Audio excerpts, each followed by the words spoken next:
Hey guys, I was getting some questions about how I'm Cerakoting my guns. It's a pretty inexpensive process. I just kind of wanted to walk you guys through it and show you. I'm actually going to be using the Cerakote guide here and making a couple modifications to it in order to cheaply and effectively Cerakote in your house.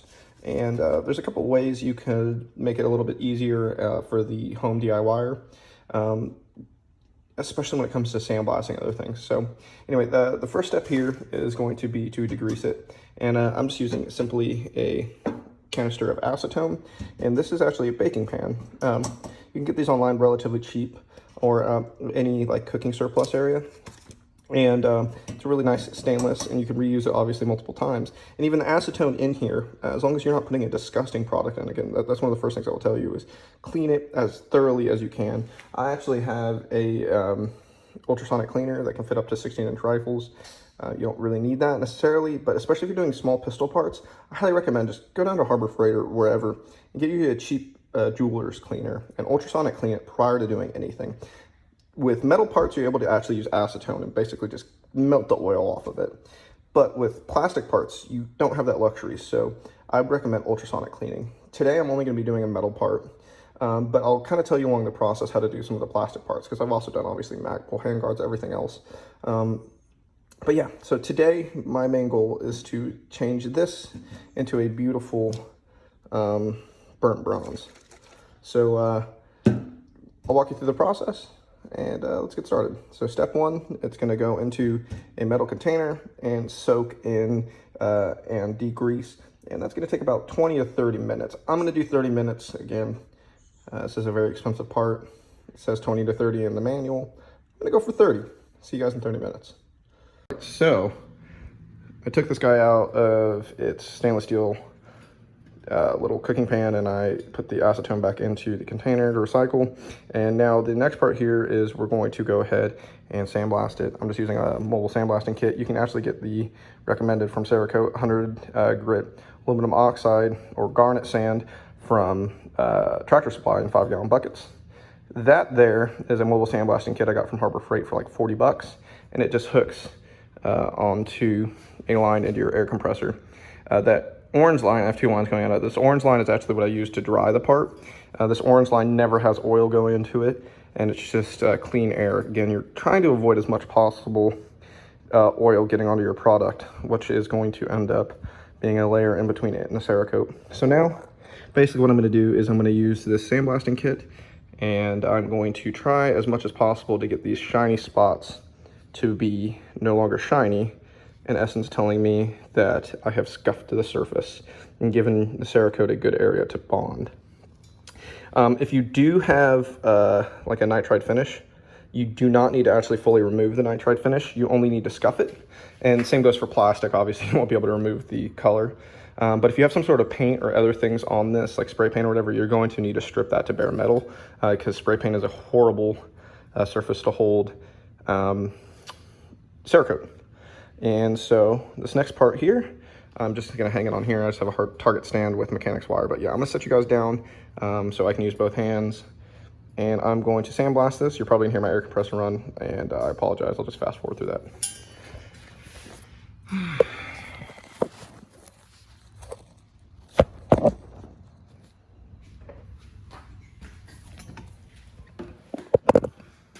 Okay, so I don't know how much of that you guys probably picked up, not much because my camera fell, but if you see here, I got every little surface. You can see these little micro bevels that are all throughout here, or excuse me, little dents. That's from the garnet hitting at high speed, and that's going to be perfect for the Cerakote to grip onto and cause a nice, wonderful, strong bond.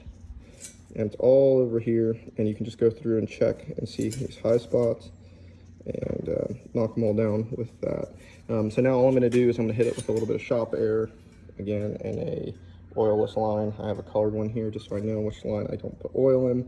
You can probably use a line with oil. It's probably not that big a deal, but I just do. It makes my life a little bit easier and makes sense to me. And all you're going to end up doing is spraying off and ensuring that there's no garnet left on here. And we're going to put it into a 300-degree oven because it's a metal part. If it's a plastic part, you're going to go ahead and put it into a 180-degree oven, and we're going to leave it in there for an hour.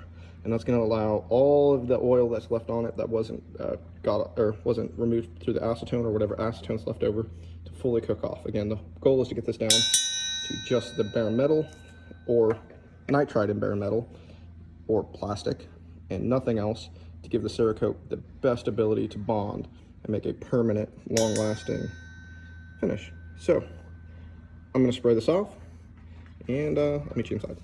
So you can probably hear my good old air compressor running in the background. But again, I got it all sprayed off, and I got rid of all those high points. It's going to be hard to see here, but you can kind of see here I made sure there's those little beautiful sandpapery looked all over the gun. And then I sprayed it off, all over the part. Then I sprayed it off, got all that oxide out. Sorry, I have to be a little quiet. Pregnant wife in the background sleeping. But again, you might want to do this when your wife is asleep or gone, because you got to use her oven. And I'm just simply using these hooks here to hold it onto the top rack and pushing it in. And so here we are an hour later. I do currently have my part hanging out there. It is currently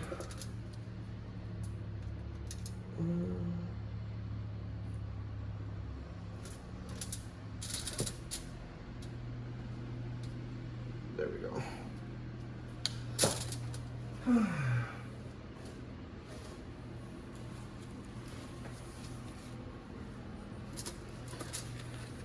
Dry. So what I did is I left it in the oven for the recommended amount, which was,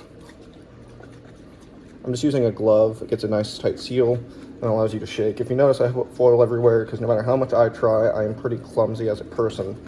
So it really does help keep my scale clean so my wife doesn't murder me.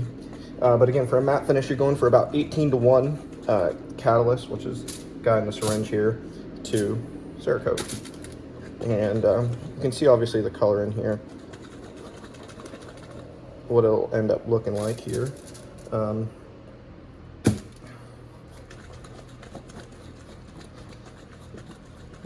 What's cool though is if you're doing multiple parts, if you want to do like that 50 Shades of FDE, you can play around with different catalysts to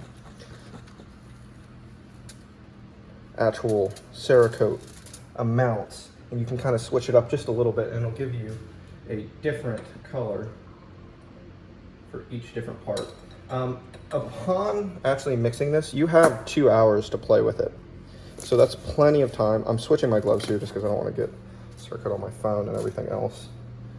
But that is plenty of time to do a nice, thorough job. So don't feel like you're rushed, but at the same time, do mix your Cerakote and add it to your spray gun at the very end.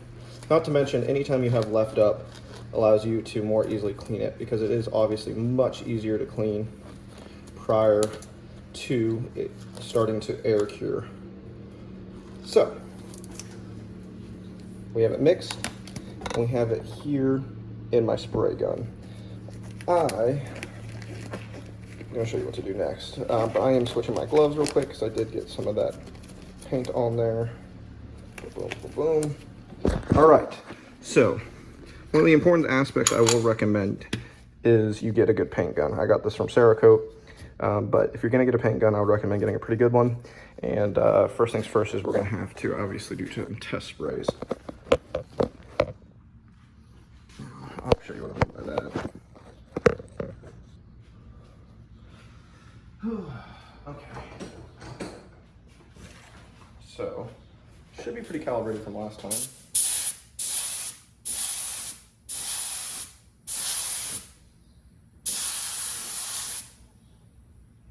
And you can see here, it's nearly exactly how I want it, which is perfect.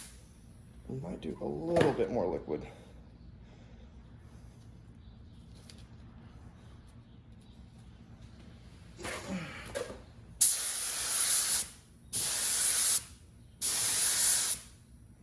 That should be good. All right, so now when we actually start the spraying process, we're going to start with the more difficult spots and then work our way into the easier spots, because the difficult spots are going to take multiple passes and the easy spots will get some of it throughout the process. So I'm going to start here with the rail.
So we're going to go inside and we're going to add this to the oven again 300 degrees.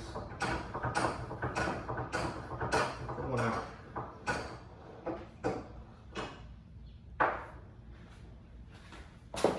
So, see you guys in an hour. Alrighty, so another cool thing to mention. So after my hour of curing, I took it out and I just went over and visually inspected it. And nearly every time, I'll be honest, I miss a little itty bitty spot here or there. And what's cool is because you just pulled it out, I actually just had more time to degas in the oven as that first layer cured. You're able to just take it out and spray again. So I just whipped up a quick little small mixture. And actually for me, where I missed was, and I do this every time, the inside line on this just had a couple spots that I wanted to get. So I just went ahead and flipped it around and I did another layer. And as you can see here, it is going to dry. And so that's just a quick thing to remember. Also, another thing is if you overspray and you do have divots or dots, I don't know if I have any actually. I finally got it right, I guess. But especially your first time, you might overspray. The thing I'll tell you is you can't fix overspray with more spray. What the manual says is actually to clean it with brake cleaner or acetone and just rip off the stuff before it cures, which works just fine. Another option is, and what I like to do is just let it cure. And if you have a good quality, high pressure enough sandblaster, just sandblast it off and start again. The cool thing about it is it's paint, and paint's easily removable from metal. Plastic, a little bit more difficult, but again, you can just strip it off. What Cerakote recommends is, while it's still wet before it's cured, dip it in acetone and it'll pull all that off, which is a perfectly adequate way of doing it, probably a little bit easier. But again, let it cure. You can go ahead and do a second coat and fix any of your imperfections, which is an awesome little tidbit. I'm kind of happy I did miss that, so I can remember to put that in the video. All right, see you in an hour. All right, so I pulled this guy out here, and you can kind of see. So I didn't want to confuse you earlier, but I actually did a ratio of, this is 1 in 18, and this is 1 in 16. So a little bit different ratio. You have a darker, less smooth kind of appearance. Also, that has to do with spraying. I didn't spray a heavy enough coat that last pass. If you saw I was just feathering it, which you shouldn't do, you should do one heavy, continuous 3 to 4 inch spray pattern, and I didn't do that the last time I saw it in the video. So it is a little bit, not bad. It's called dry spray. But Cerakote likes to be applied heavy to where it's wet. You can kind of see the difference in the two finish-wise, but also I was hoping to have a substantially different color, but it's relatively the same. But there you go. If you actually look close on it, it is a wonderful burnt bronze, little bit darker, kind of closer to sand finish.